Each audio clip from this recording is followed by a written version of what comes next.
আসসালামু আলাইকুম। সবাই কেমন আছেন? আশা করি সবাই ভালো আছেন। আজ আপনাদের জন্য নিয়ে এসেছি গল্পের তৃতীয় পর্ব।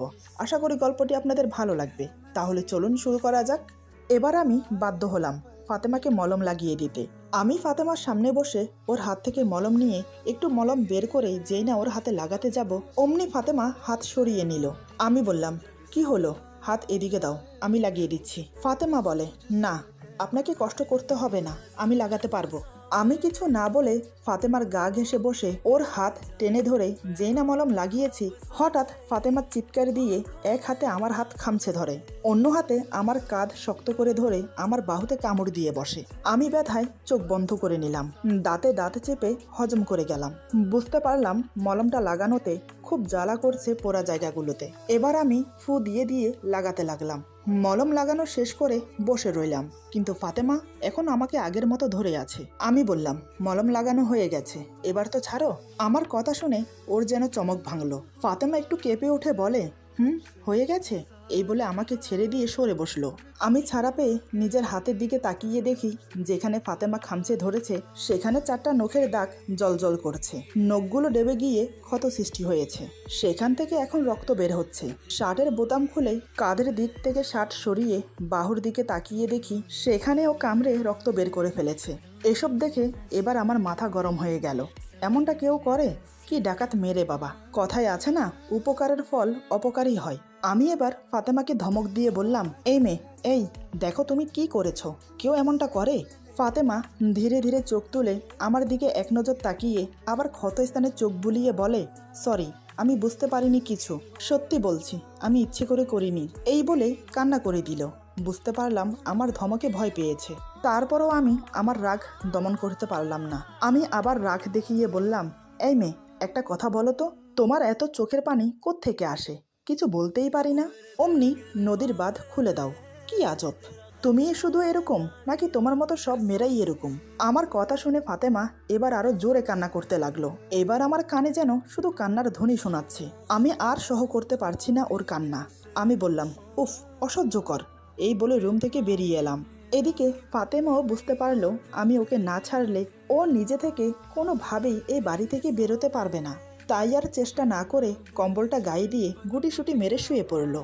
এখন দুপুর 1টা বাজে। কাল রাত থেকে এ পর্যন্ত মেয়েটিকে না খাইয়ে রেখেছি, নিশ্চয়ই ওর এখন খিদে পেয়েছে। এই ভেবে আমি কিছু খাবারের অর্ডার করলাম। প্রায় আধা ঘন্টা লেগে গেল খাবার আসতে। আমার জন্য কিছু খাবার রেখে বাকি খাবার মেয়েটিকে দেওয়ার জন্য রুমে গেলাম। রুমে এসে দেখি কম্বল মুড়ি দিয়ে শুয়ে আছে। আমি খাবার টি টেবিলের উপর রেখে ফাতেমাকে ডাক দিলাম। আমি বললাম, এই মেয়ে, উঠে পড়ো, খাবারটা খেয়ে নাও। দেখি কোনো সারা শব্দ নেই, এখনো ঘুমোচ্ছে। আমি আবার ডাক দিলাম, কি হলো, শুনতে পাচ্ছ না? তোমার জন্য খাবার এনেছি, উঠে খেয়ে নাও। এবার ফাতেমা একটু নড়ে চড়ে উঠল। তারপর আমার দিকে এক নজর তাকিয়ে বলে, আমার খিদে নেই, আমি খাবো না। আমি বললাম, দেখো, তখন না হয় হাতে পায়ে জ্বালা করছিল বলে মলম লাগিয়ে দিয়েছিলাম, এখন আবার এটা ভেবো না। তুমি খাবে না বললে আমি তোমাকে জোর করে খাইয়ে দেব, তাই বলছি চুপচাপ উঠে খেয়ে নাও। ফাতেমা বলে, আমাকে নিয়ে আপনার এত ভাবতে হবে না, আমি খাবো না, খাবারটা নিয়ে যান। আমি বললাম, দেখো, আবার আমাকে টর্চার করতে বাধ্য করো না, তাহলে কিন্তু এর ফল ভালো হবে না। আর এমনিতেও না খেয়ে থাকলেও টর্চারের পরিমাণটা কিন্তু কম হবে না, তাই চুপচাপ খেয়ে নাও। আমার কথা শুনেও ফাতেমা চুপচাপ শুয়ে রইল। আমি আবার বললাম, কি হচ্ছে এটা? আমার কথা কি তোমার কানে যাচ্ছে না? ওঠো বলছি। ফাতেমা এবার অনিচ্ছা থাকা সত্ত্বেও ভয়ে ভয়ে উঠে বসলো। হাত পা পুরো শরীর থরথর করে কাঁপছে, চোখ মুখ লাল হয়ে গেছে, গালের থাপ্পড়টা এখনো স্পষ্টভাবে ফুলে আছে। বাসের মধ্যে কালকে দেখা মেয়েটি আর আজকে আমার বেডরুমে খাটের উপর বসে থাকা মেয়েটির মধ্যে আসমান জমিনের তফাৎ। আমার টর্চারে শরীর চেহারার নকশাটাই পাল্টে গেছে। তবে আমার একটুও মায়া হচ্ছে না, বারবার কালকের ঘটনাটা মনে পড়ে যাচ্ছে।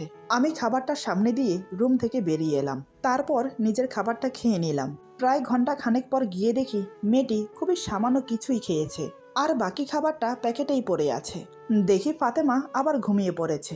ভালোই হলো, ও যত ঘুমোবে তত আমার জন্য ভালো। আমি কিছু না বলে চলে এলাম। আবার রাত হওয়ার জন্য ওয়েট করছি। রাত হলেই মেয়েটিকে তার হোস্টেলের সামনে নামিয়ে দিয়ে আসবো, মনে মনে এমনটাই ভেবে রাখলাম। বিকেলের দিকে স্বপন এলো। এসেই ফাতেমার কথা জিজ্ঞেস করলো। স্বপন বলে, কি রে, মেয়েটি কোনো উত্তাপ্ত করেনি তো? আমি বললাম, না, তেমন কিছু করে উঠতে পারিনি, তবে পালিয়ে যাওয়ার চেষ্টা করেছিল, কিন্তু পারিনি। স্বপন অবাক হয়ে বলে, কি বলছিস তুই? মেয়েটি পালিয়ে যাবার চেষ্টা করেছিল? কথাটা শেষ হতেই ওর চোখ পড়ে আমার হাতের দিকে। স্বপন অবাক চোখে তাকিয়ে থেকে বলে, কিরে তোর হাতে কি হয়েছে?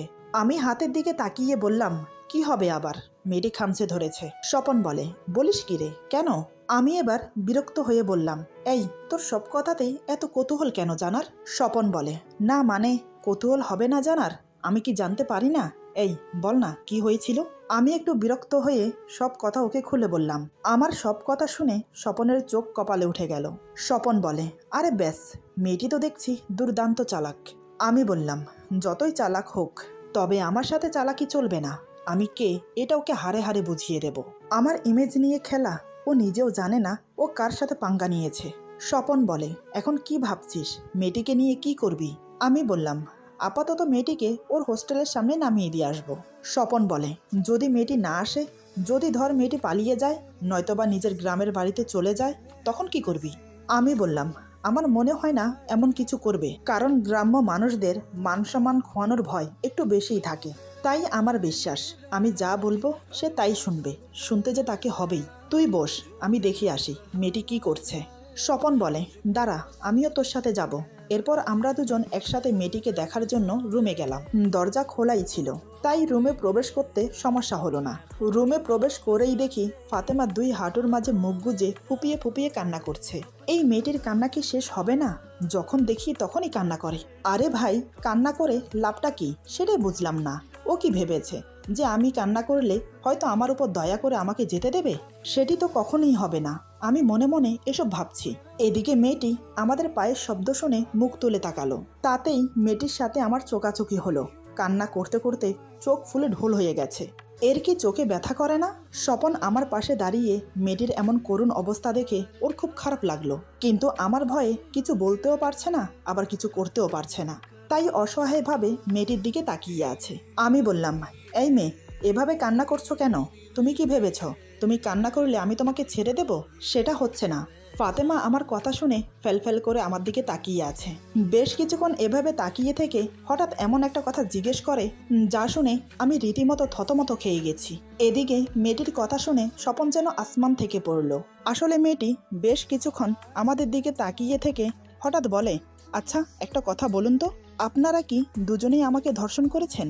ওর এই কথার আমি কি উত্তর দেব আমি ভেবেই পাচ্ছি না। এদিকে স্বপন মেয়েটির কথা শুনে অবাক হয়ে একবার আমার দিকে আরেকবার মেয়েটির দিকে তাকাচ্ছে। ওর অবস্থাও ঠিক আমারই মতন হয়েছে। এভাবে কেউ ধর্ষককে জিজ্ঞেস করে যে তোমরা কজনে মিলে আমাকে ধর্ষণ করেছো? কোনো দিনও দেখিনি, এই প্রথম দেখলাম ও শুনলাম। তাও আবার প্রশ্নটা আমাকে করা হয়েছে, যেটাতে আমি নিতান্তই কাঁচা খেলোয়াড়। তবে আমি তো মেয়েটিকে ধর্ষণ করিনি, আর ধর্ষণ করলে তো সেটা অনুভব করা যায় যে আমাকে ধর্ষণ করেছে। কিন্তু এই মেয়েটি তো পুরোই উল্টো, একটুও টের পাচ্ছে না যে তার সাথে কি হয়েছে। মেয়েটির কাণ্ড দেখে যেমন অবাক হলাম, তেমনি মনে মনে খুব হাসি পাচ্ছে। আমি দাঁড়িয়ে দাঁড়িয়ে ওর দিকে তাকিয়ে কথাগুলো ভাবছি। এদিকে মেয়েটি আবার বলে, কি হলো? আমি কিছু জিজ্ঞাসা করছি আপনাদেরকে। এবার আমি কিছু বলতে যাব, তার আগেই স্বপন বলে, না না, আমি কিছু করিনি, আমি তো তোমাকে টাচও করিনি, আমি ব্যাস ওকে হেল্প করেছি সব কিছুতে। আমি বললাম, আহা স্বপন, হচ্ছেটা কি? চুপ কর তো, আমাকে বলতে দে। এই বলে স্বপনকে চুপ করিয়ে মেয়েটিকে বললাম, কেন, কি হয়েছে? কে তোমাকে টাচ করেছে, কে তোমাকে টাচ করেনি, সেটা জেনে তুমি কি করবে? শুনে রাখো মেয়ে, তোমার সাথে শত্রুতা আমার বন্ধুর নয়, তাই যা করার আমি করেছি।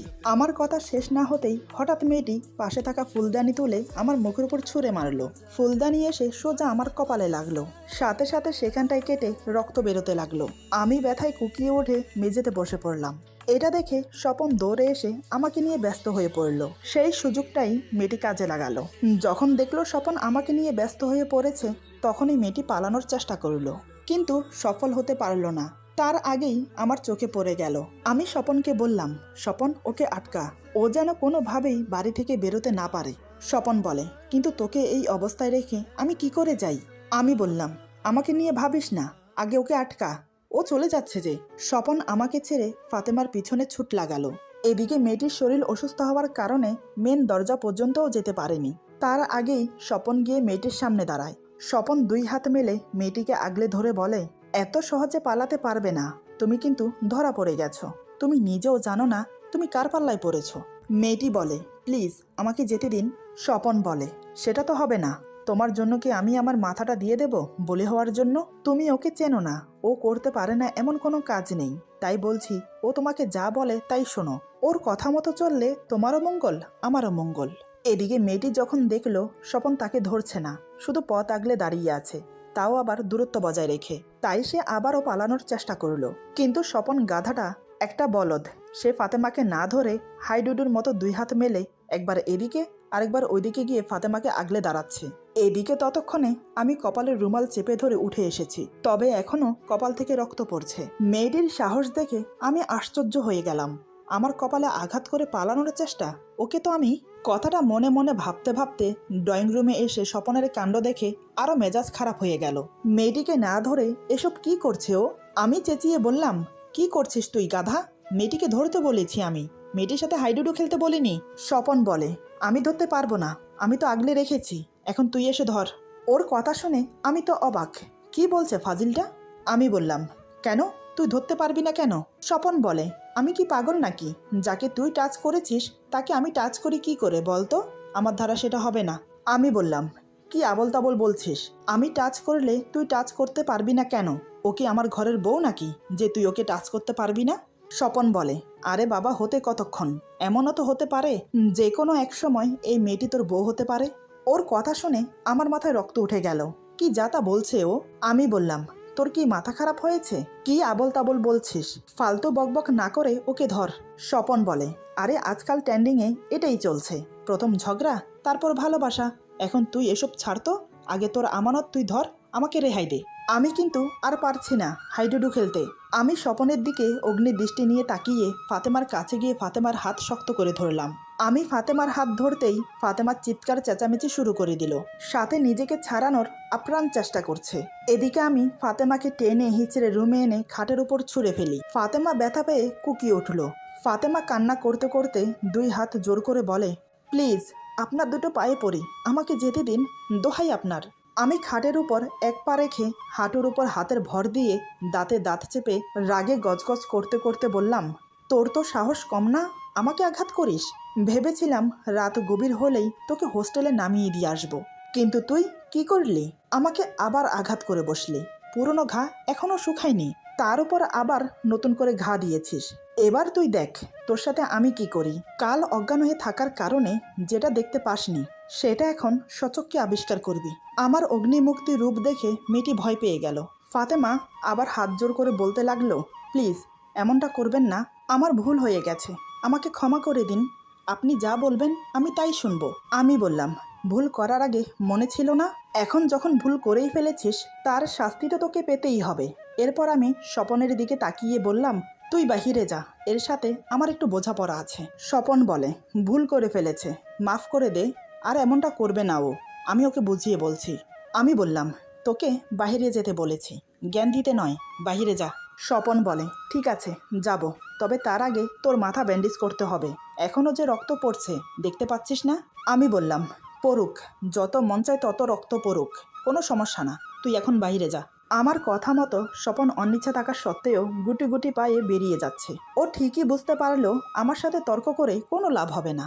এদিকে স্বপনকে বেরিয়ে যেতে দেখে ফাতেমা বলে, প্লিজ ভাইয়া, আমাকে ওনার সাথে রেখে আপনি যাবেন না, ওনাকে একটু বুঝিয়ে বলুন না, আমি আর করব না। মেয়েটির কথা শুনে স্বপন থমকে দাঁড়ায়, তারপর আমার দিকে এক নজর তাকিয়ে বলে, দেখো বোন, তুমি আমাকে ভাইয়া ডেকেছো, তাই তোমাকে আমি একটা কথাই বলবো, মাহির তোমাকে যা যা বলবে সেভাবে চলো, তাতেই তোমার জন্য মঙ্গল। তারপর আমার দিকে তাকিয়ে বলে, দেখ মাহির, মেয়েটি নিজের ভুল বুঝতে পেরেছে, ওকে এবারের মতো মাফ করে দে, মানুষ মাত্রই তো ভুল হয়। আমি অগ্নির দৃষ্টি নিয়ে স্বপনের দিকে তাকাতেই স্বপন গুটি গুটি পায়ে বেরিয়ে গেল। স্বপন বেরিয়ে যেতেই আমি সজোরে লাথি মেরে দরজা লাগিয়ে দিয়ে লক করে দিলাম। এটা দেখে ফাতেমা আতঙ্কে কেঁপে উঠল। ফাতেমা মনে মনে বলে, এখন এখন উনি আমার সাথে কি করবে? হে আল্লাহ, আমার সাথে তো যা হবার তা হয়েই গেছে, এখন তুমি এই মানুষরূপী জানোয়ার থেকে আমাকে বাঁচাও, একটু রহমত করো। আমার কিছু হয়ে গেলে আমার মায়ের কি হবে? আমার মার যে আমি ছাড়া আর কেউ নেই, রহমত করো আল্লাহ, রহমত করো। এই বলে দু হাত শক্ত করে চেপে ধরে চোখ বন্ধ করে মুখ গুজে কান্না করতে লাগলো। এদিকে রাগে আমার পুরো শরীর জ্বলছে, ইচ্ছে করছে মেয়েটিকে পিষে মেরে ফেলি, কিন্তু না, ওকে তো আমি টর্চার করে করে মারবো, তিলে তিলে ধুকে ধুকে প্রতিটা মুহূর্তে একটু একটু করে যন্ত্রণা দিয়ে মারবো। এই ভেবে আমি চট করে ফাতেমার সামনে গিয়ে ওর চুলের মুঠি টেনে ধরে মুখ উঁচিয়ে ধরলাম। তারপর একের পর এক থাপ্পড় মারতে লাগলাম। একটানা 4-5টা থাপ্পড় মেরে গাল টিপে ধরে বললাম, দেখ, এমনিতে আমি অনেক ভালো, খুবই শান্তশিষ্ট, তবে যদি একবার রাগ উঠে যায় তখন আমি জানোয়ারের থেকেও খারাপ হয়ে যাই। জানোয়ারেরা হয়তো একটু দয়া করে, কিন্তু আমার ভেতর একটু দয়াও অবশিষ্ট থাকে না। তাই আমার কাছে ভালো ব্যবহার বা দয়া এসব কিছু আশা করবি না, বুঝেছিস? আমার তো এখন ইচ্ছে করছে তোর শরীরটাকে আছড়ে কামড়ে ছিঁড়ে ছিঁড়ে খাই। এদিকে কথা বলতে বলতে আমার চোখ পড়ে ওর ঠোঁটের দিকে। আমার থাপ্পড় খেয়ে মেয়েটির ঠোঁট ফেটে রক্ত বেরোচ্ছে। আমি কথা বলা শেষ করেই হঠাৎ মেয়েটির ঠোঁটে ঠোঁট ডুবিয়ে দিলাম। ঠোঁটের যে অংশ থেকে রক্ত পড়ছিল সেটা মুখের ভেতর নিয়ে পরম তৃপ্তিতে চুষে চুষে খেতে লাগলাম। এরপর ওকে ধাক্কা দিয়ে বিছানায় শুইয়ে দিয়ে 2 হাতে জড়িয়ে ধরলাম। আমার বুকের সাথে মেয়েটিকে মিশিয়ে নিলাম। ওর নরম তুলতুলে মাংসপিণ্ড দুটো আমার বুকের সাথে লেপ্টে আছে, তাতেই আমার শরীরে শিহরণ খেলে গেল। এদিকে মুখে রক্তের নোনতা স্বাদ আমাকে যেন আরো পাগল করে দিচ্ছে। অন্যদিকে মেয়েটি ব্যথায় ছটফট করছে, নিজেকে ছাড়ানোর আপ্রাণ চেষ্টা করছে। একটানা অনেকক্ষণ ওর ঠোঁটজোড়া আমার মুখের ভেতর আবদ্ধ করে রাখার কারণে ওর নিঃশ্বাস নিতে খুব কষ্ট হচ্ছে। তাই হাঁপড়ের মতো ওর বুক অনেক জোরে জোরে উঠানামা করছে। শেষমেশ থাকতে না পেরে আমার মাথার চুল খামচে ধরে শরীরের সর্বশক্তি দিয়ে হ্যাঁচকা টান দিল পেছনের দিকে। আচমকা চুলে এত জোরে টান খেয়ে নাভিশ্বাস উঠে যায় আমার। আমি তৎক্ষণাৎ ওর ঠোঁট ছেড়ে দিয়ে জোরে চিৎকার করে উঠি। এদিকে ফাতেমা ছাড়া পেয়ে জোরে জোরে নিঃশ্বাস নিতে লাগলো আর কান্না করতে করতে বলতে লাগলো, আমি আর পারছি না, মেরে ফেলুন আমাকে, এই নরক যন্ত্রণা থেকে মরে যাওয়া অনেক ভালো। আমি তখনও ওর উপর শুয়ে আছি। ওর কথা শোনার সাথে সাথে তৎক্ষণাৎ ওকে ছেড়ে দিয়ে উঠে বসি। বুঝতে বাকি রইল না এতক্ষণ ধরে আমি ওর সাথে কি করেছি। আসলে মাথার ব্যথায় আমি জ্ঞানশূন্য হয়ে পড়েছিলাম। কখন যে ওকে কাছে টেনে এমনটা করেছি বুঝতেই পারিনি। এবার মনে হয় একটু বেশি বাড়াবাড়ি করে ফেলেছি। আমার হাতে থাপ্পড় খেয়ে ওর 2 গাল টুকটুকে লাল হয়ে গেছে, ঠোঁটের অনেকটা কেটে গেছে, চোখের এক কোণে রক্ত জমাটে বেঁধে কালশিটে পড়ে গেছে। ফাতেমা স্থির হয়ে শুয়ে কান্না করছে। কান্নার কোনো শব্দ নেই, শুধু নীরবে চোখের পানি ফেলছে। এদিকে আমি ওর দিকে তাকিয়ে ঝিমাচ্ছি, শরীর খুবই ক্লান্ত লাগছে। অন্যদিকে কপাল থেকে অতিরিক্ত ব্লাড যাওয়ার কারণে কেমন যেন মাথাটা এখন যন্ত্রণা করছে। আমার শরীরের জামা কাপড় অনেকটা রক্তে ভিজে গেছে, বিছানার উপরেও রক্তে মাখামাখি। আমার আর মেয়েটির রক্ত মিশে একাকার হয়ে গেছে। মেয়েটির মুখে আমার রক্ত পরে শুকিয়ে গেছে। আমি আর স্থির থাকতে পারলাম না, মাথাটা ভো ভো করে ঘুরছে। তাই আমি মেয়েটির পাশে বিছানার উপর 2 হাত এলিয়ে শুয়ে পড়লাম। মেয়েটি আমার পাশে শুয়ে আছে। আমি শুয়ে পড়ার সাথে সাথে মেয়েটি এবার চোখ খুলে আমাকে দেখলো। আমার কপালের কাটা স্থানে এক দৃষ্টে তাকিয়ে রইল। সে এবার বুঝতে পারলো তার ছুঁড়ে মারা ফুলদানিটার